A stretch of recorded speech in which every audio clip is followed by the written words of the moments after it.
Next, we're going to expand and simplify. I want to share some rules about this. Whenever you see a negative in front of a number, we're going to replace that negative with a -1 in parentheses. This will make the process much easier. If the negative is being withheld in a parenthesis, we will not need to turn that negative into a -1 because the parenthesis here is protecting it with the 5. But if the negative is not being protected with the 5, we'll separate it and make it a -1. Now, next, we're going to look at multiplying numbers and the number of negatives that are in that multiplication sequence. So if you're multiplying numbers and there's one negative in the process, the final answer will be negative. If you're multiplying numbers and there are 2 negatives in that multiplication sequence, your answer will be positive. If you're multiplying numbers and there are 3 negatives in that multiplication process, your final answer will be negative. And let's take a look at 4 negatives. If you're multiplying with 4 negatives, then your final answer will be positive. And finally, if you're multiplying numbers and there's a total of 5 negatives in that multiplication sequence, your final answer will be negative. And you can kind of see the pattern.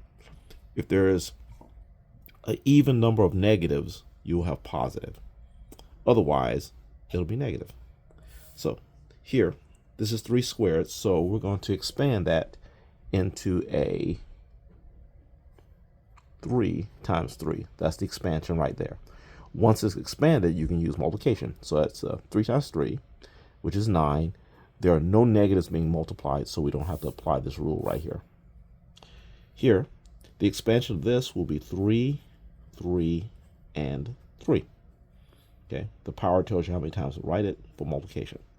So 3 times 3 is 9, and 9 times 3 is 27. There are no negatives, so this will remain positive.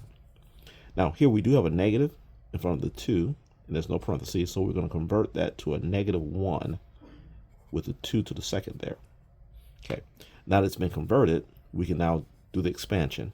So this will be a -1, 2, and a 2. Okay, so 1 times 2 times 2 will be 1 times 2 is 2, and then 2 times 2 is 4.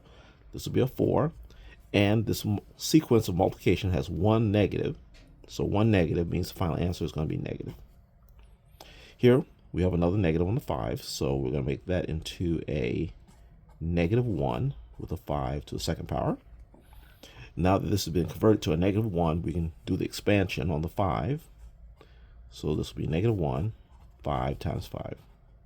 Okay, 1 times 5 is 5. 5 times 5 is 25. So this will be 25 for the product. And since we're multiplying by 1 negative, the answer will be negative. Next, this negative is held in parentheses, so we will not need the -1. So we just go straight to expansion. So this will be a -5, -5, and a -5. So this is the expansion for this right here. So 5 times 5 times 5, this will be 25 times 5, which is 125. And we're multiplying by a total of 3 negatives, which is going to be a negative answer. Okay, here, the negative is inside the parentheses, so it's protected, so we don't need the -1. So we'll just go straight to expansion. So this will be -5 times -5. That's the expansion. 5 times 5 is 25. And in this sequence, there is 2 negatives. So 2 negatives means that the final answer is going to be positive. So this is going to be a positive 25. Okay, here we do have a negative outside, so that's going to convert to a -1. And then the expansion will be on the -5 in the parentheses. So the expansion will give us a -5 and a -5 here. So what we have here is a 1 times 5 times 5, which is 25. And we have a total of 3 negatives. So 3 negatives, the final answer will be negative.